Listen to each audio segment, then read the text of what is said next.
Hey, everybody, Scott Luton with you here on Veteran Voices. Welcome to today's show. Big thanks for joining us today. We've got a great episode. We're going to be talking with an ambitious and successful entrepreneur who also wears a very important hat of serving as a military spouse. Stay tuned for what promises to be an inspiring, intriguing, and uplifting conversation. And you're going to learn a lot too from a fellow founder. So stay tuned. Hey, quick programming note before we get started here today. This program is part of Supply Chain Now's family of programming, but we can't do it without our friends over at Vets to Industry, vets2industry.org now, a nonprofit doing some really home run stuff for our fellow veteran community. So check them out and find where you can jump in and support them. Of course, you can find Veteran Voices wherever you get your podcast. We'd welcome your review and, of course, subscribe so you don't miss conversations just like this one. Okay, I'm excited about this for a number of reasons because we need to be featuring more fellow military entrepreneurs and more military spouses. This is a powerhouse interview. So let me tell you a little bit about our featured guest here today. Our guest was recently named a trailblazer in tech by Military Spouse magazine, but wait, there's more. She was also just recently named by Forbes magazine, yes, that Forbes magazine, for being included on their next 1,000 list. We'll learn more about that. She founded Spousely, where she continues to serve as CEO. And perhaps most importantly, she's mother to two paternal twins and wife to an Air Force pilot, which I'm looking forward to learning a lot more. I want to welcome in Monica Fullerton. Monica, how you doing? Hey, I'm doing good. Thanks for having me. You bet. It was great to we rubbed elbows back on one of those mega networking events that Brian and the Vets to Industry team puts together. We I think we were both sharing pre-show. They do wonderful work for the veteran community, huh? I love Vets to Industry, man. You talk about just a great community filled with amazing people that are just looking for ways to support one another. It's just an awesome place to be. You're right, absolutely. And they spotlight outstanding businesses, resources, and leaders just like yourself. So I'm looking forward to diving more into your story because it looks like y'all keep picking up more and more momentum. So, but before we get to the heavy lifting, let's get to know Monica a little better. So tell us that universal question, where'd you grow up and give us the goods on your upbringing a little bit. Yeah, so I am born and raised in a small town in Ohio. My husband is actually from there as well. We are high school sweethearts. Never imagined in a million years that we would actually, end up together and, be able to live this crazy life by each other's side because we were so young. But yes, we're both from Ohio, and that's where all of our family is still at. Wonderful. All right. So that's a really special tie. High school sweethearts, and now you're doing big things, growing a family, growing businesses, serving the country, and more. So, what's one thing? Think back to y'all's earliest times dating. Was there any traditions or habits or a special restaurant or something that y'all spent time at? Oh my gosh, we talk about this all the time. We loved hibachi. We still love hibachi, but I remember one time he had borrowed someone that he had known, like their Escalade, and we were going on this fancy date with our braces on and our best clothes as much as they can be at that age, and we went on our fancy dinner to hibachi together, and it was just so funny to look back at those pictures, and we both had braces at the same time. Love So that. yeah. Oh man, hey, it's the small things that you look Yep. back on. So love that. Okay, so I want to switch gears and talk more about your experiences and journey as a first as a military spouse. We're going to dive into your entrepreneurial journey here momentarily too. So for starters, tell us about Miles. I believe your husband. I hear he's an Air Force pilot. Is that right? Yes, he's been in the Air Force, and it was something that he was always passionate about getting into, being able to just, serve for his nation and be able to do something that he loved. So he went into the Air Force to become a pilot. We both had big dreams of escaping our small town. So he moved to Colorado to do ROTC there.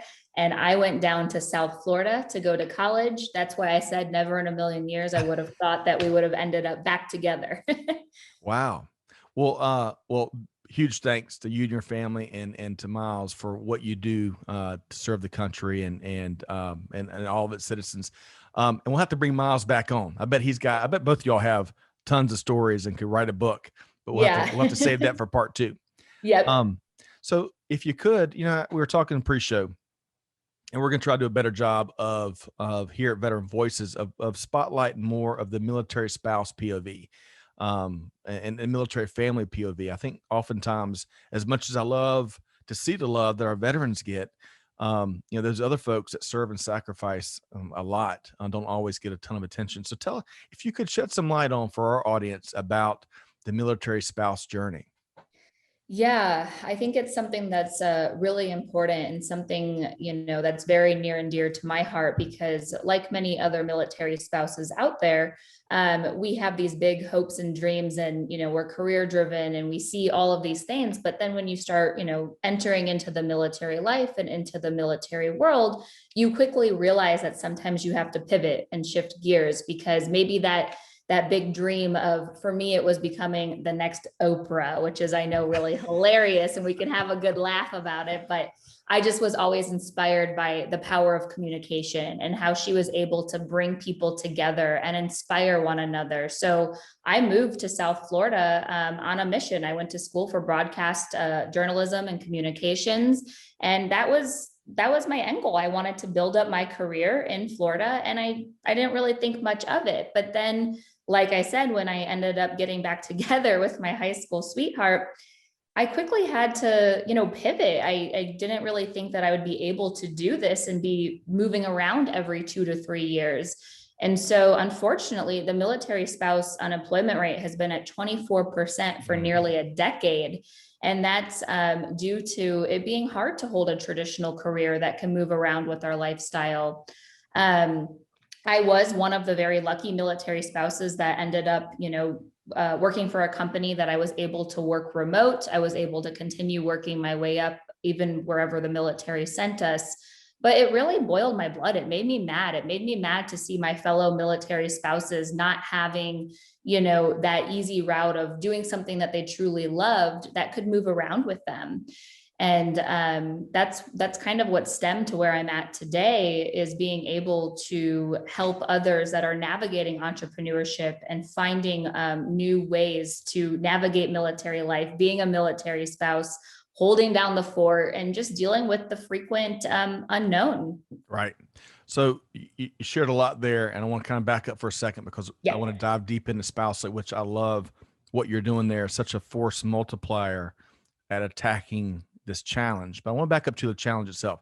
You said 24% is the unemployment rate, if I heard you right, for military spouses for like 10 years. Did you say that? Yeah. Yep. Over a decade. And, it's just something that, like I said, it boils my blood. It makes me mad. It's just because you're a military spouse and you're standing by your spouse's, calling to serve our nation, which is incredible. You shouldn't have to also put your own career dreams on the side for that, though. Yeah, well said. And if you think of some of the reasons, so that really crystallizes in our listeners' mind, is it clearly lots of moving around, right? Yep. Would you also, if you had a short list of reasons? My hunch, as I'm thinking through it, it's moving, and then as this other spouse is deployed, perhaps then they have to lead the family, which can take away from their career aspirations. What else would you add to the list there? Yeah, just the holding a traditional career, if it's not remote, then they're losing all of that time by trying to commute. They're trying to, make it all work, having childcare, trying to figure out navigating life without having family nearby half the time. I mean, let's face it, most of the time our family is like across the country, and it's hard. You're doing a lot on your own. It's not like you can easily call up mom and be like, hey, I'm not feeling good today. Can you come watch the kids? Right. Or, it just doesn't work like that in our lifestyle. And that's why the amount of grit and strength and resilience that military spouses have really makes them such an incredible, impactful piece to entrepreneurship or being an employee at a company, because these are great qualities, Right. very great qualities. Yeah, they find a way to make it happen. Yeah. So often and time again. Do you find that the community amongst military spouses, is that something you've grown to cherish? Yes. And, it's one of those things that you don't really know exists sometimes. Like for me, because was living this remote work life, and I was in my career and doing all different things, that I actually didn't realize that there was so many amazing resources out there with my fellow military spouses and that community piece. And once you start finding out what's available and just other people in your shoes or trying to help others, I mean, gosh, the sky's the limit. Like, there are just so many amazing organizations that are built around just our community. That's great. Well, hopefully we can continue to grow that that community of resources and attack that 24% rate. That is disappointing to hear. Okay. Well, speaking of attacking the rate, and speaking of seeing something that kind of burns your blood, as you put it, and doing something about it, you've built one heck of a growing platform that provides powerful access to military spouses and other members that want to be entrepreneurs, right? And reach markets. So Yep. I want to talk about, let's actually flip these questions. First off, tell us in a nutshell what Spousely does, and we'll talk about your why. Okay. Yeah. Spousely is an online marketplace where you can find a wide variety of handmade products and services, all created by military spouses, veteran spouses, active duty members, and we just expanded to first responders and their families. So I like to call it, the Etsy meets Angie's List, but with a focus on shopping for social good and supporting our nation's heroes. Love that. And wow, that is perfect in a nutshell. I love it. Man, on the money. Okay. So, without making any assumptions, tell us what was your why, and what directly led you to taking a huge leap, right? Big risk, as any entrepreneur does, and founding Spousely. Yeah, so I really wanted to tackle that problem of, spouses being discouraged and feeling like, they couldn't hold that traditional career, and moving around frequently with the military. So I wanted to provide those extra income generating opportunities, no matter where the military life sends us. And I was so inspired by the amount of talent alone within our military and veteran community that I truly just wanted to create a place where we could all come together, support one another. And like we had talked about, before, our community's superpower is support. So why not create a place where other people can come together and shop small and make a big impact? Wow, I love that. So, admittedly, I'm not a non-technologist, right? We just signed up for another platform for virtual events, and I was like, oh, no problem. I'll jump in there and create this event, and we're off to run. Yeah. Oh, it's above my pay grade. So when I think of something like Spousely, and especially the technology side of the business, how did you cross that divide? How did you? I mean, clearly it didn't intimidate you like it does me sometimes. How'd you do that? Yeah, that's a really great question. So, it all started obviously with the idea and seeing the need for it. I knew that I personally was not going to be capable of how in depth I wanted this platform to be. There was like everything from the small details of just a button that you click to the features and things like that, that I was kind of overwhelmed with how I really truly wanted to be able to build it out. So I found a local veteran owned web development company. What I did was I put together basically just a diagram with a bunch of, information in a PowerPoint. I said, this is how I want it to look. This is what I need it to include. And I need you to help me build it. And so they helped me get everything off the ground and running. I would say it probably took about 4 or 5 months to build. And then from there, I've been able to teach myself a bunch of different coding and programming, and also partnering with other companies that can help me keep adding those technical features. Love that. So you had a crystal clear vision, is what I'm hearing, and you Oh just yeah, went. like I said, all the way down to all the details. So, and if you notice the spousely main color, that is my favorite color. It's a color that has always driven me to be the best version of myself, and I wanted it to make an impact in this brand as well. All right, love that. All right, so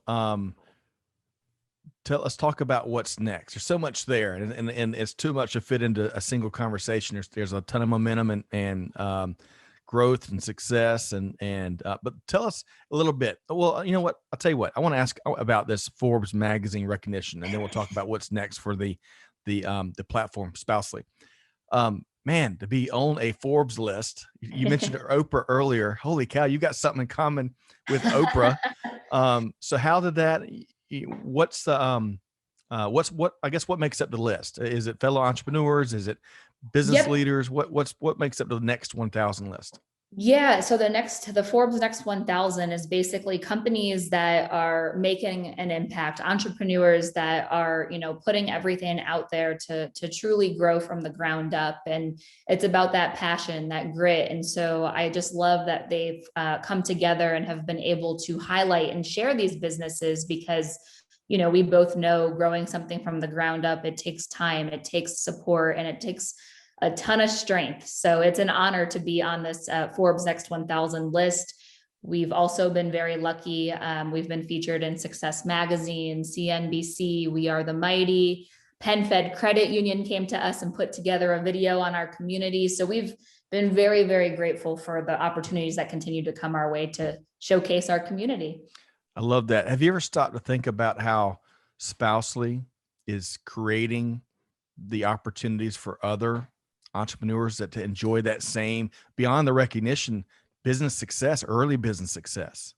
Yeah, and that's where my passion truly lies, is just being on that journey with these entrepreneurs, whether it's a business that's just starting out or a business that's already, at those next steps. That's what is really incredible about Spousely is we have vendors of all different sizes. I actually have vendors on Spousely that started their business because of Spousely. And that to me, like I get chills like thinking about it, because that's the piece that I love most, that empowerment, being able to just show others that you can do it. You have a community behind you that believes in it. And with the right tools and resources, we can do anything, no matter what life throws at us. All right. I love it. I'm gonna have to get a Spousely tattoo. That wall behind me, I'm ready to run through it. This is what we need. This is exactly what we need. It's such a it makes so much sense. And I love for folks that might be a little bit slow like me. Etsy, what was that? Etsy meets Angie's List, and then there was Yep, we're combining both product vendors and service vendors all onto one platform. So it gives that true one-stop shop feel while, shopping for social goods, supporting these amazing small businesses. love it. All right, so tell us what's next. All this momentum and growth and success and purpose. What's next for the company? Yeah, what's next? Oh my gosh. So I am a solopreneur. I have very, very big plans for Spousely, determined to make it a household name. I know that I need to continue to getting the right people and expertise behind me to help me really continue to power this. So we're getting ready to raise our first round of funding. I've done everything out of pocket up to this point, and we're looking to raise between 200 and 500,000 to get us started, to really boost marketing, to grow our team, and to continue expanding. And then also partnerships and sponsorships. That is something that is very important to our mission, is to continue to partner and have sponsors that believe in what we're doing, that are able to help us continue to move mountains for all of these business owners. Okay, love that. Man, big, bold visions. That's how big things happen. Mountains are moved. I love it. Really. Okay. Now, one of my favorite questions I'm going to ask you here today, and listeners, hopefully you're enjoying this conversation. I told you I was going to be inspiring. Let's think about all these folks that maybe they haven't launched their business yet. Maybe they hadn't even arrived at the idea of what it is that's going to make them be ready to jump off the branch, so to speak, or folks in the early stages, fighting the typical as Greg White says, hashtag startup life, right? And all Yes. the good and the bad that comes with that. So what would your advice be to these people? Yeah, so we just spent, a while talking about all of the positives and all of the amazing things, but let's be honest, it's an emotional roller coaster, and it's something that I strongly believe that those bumps that you're going to hit along the way, don't see them as a negative, see them as, how can I get over this bump and turn it into a positive? I think that any human out there that is an entrepreneur and growing something knows that it is not all rainbows and sunshine all the time. We have our highs, we have our lows. Right. And my biggest piece of advice that I can give is just enjoy the bumps that happen in the road, because they're there for a reason, and that's what helps make you stronger. Yeah, excellent. Excellent. I love how you put that, because that's those tough days, the toughest days where, gosh, things just don't go right. That's what we Right. learn from, and we pull ourselves up, and we get out of our comfort zone. And it's like, I can't remember how they temper steel, but it tempers Yep. your core within, I think. Well, I Um, have one favorite quote that goes with all this that I'd love to, that I just yeah, think please. is so powerful. It's when comfort ends, growth begins. And that is something that I have truly seen firsthand. I just recently quit my corporate career to focus on growing spousely. And anyone who knows me knows that this was a very, very hard decision, because you have your security, right? You have your Sure. security piece from that world. And now you're entering into the unknown world. But what I can say is, when you are passionate about what you're doing, there is no looking back. I love that. What a great message. Because there's folks listening to this right now that they've got a vision, they got their own vision, they've got their own idea, but man, they're clinging to that comfort blanket and that regular paycheck and the benefits and everything that goes Yeah. with it. And some, but It's some hard, folks, right? it's terrifying. Yeah.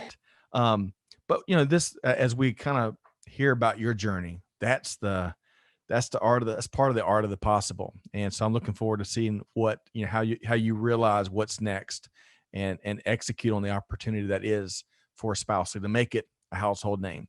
Yep. So let's make sure folks know how to connect with you, Monica Fullerton, founder and CEO at Spousely. How can folks connect and jump in and support you?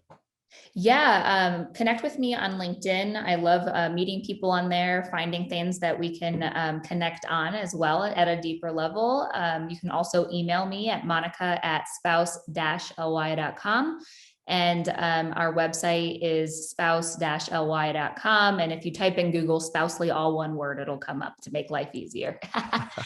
Wonderful. Well, hey folks, if you want to be a product supplier or a service provider, or if you want to sponsor or partner, or just, hey, be a customer, get behind the great social angle here, which is important, and support our fellow entrepreneurs and military families and first responders, you name it. What a great story. Big thanks to Monica Fullerton, again, founder and CEO with Spousely. We hope to have you back on soon. Yes, thanks again for having me today. You bet. Man, what a great story. So, folks, hopefully you enjoyed this conversation as much as I have. Again, big thanks to our friends over at vets2industry.org. Used to be .com, now it's .org. Hey, jump in, support these wonderful leaders and businesses, Spousely and V2I. And hey, if you're a veteran with a story to tell, reach out to us. You can find us across social media, Veteran Voices. We'd love to work you into our production and share your story with our listening audience as well. Find us and subscribe to wherever you get your podcast from. And most importantly, Scott Luton signing off the entire team here. Hope you have a wonderful rest of your week. Hey, do good, give forward, be the change that's needed. Be just like Monica. And on that note, we'll see you next time right here at Veteran Voices. Thanks, everybody.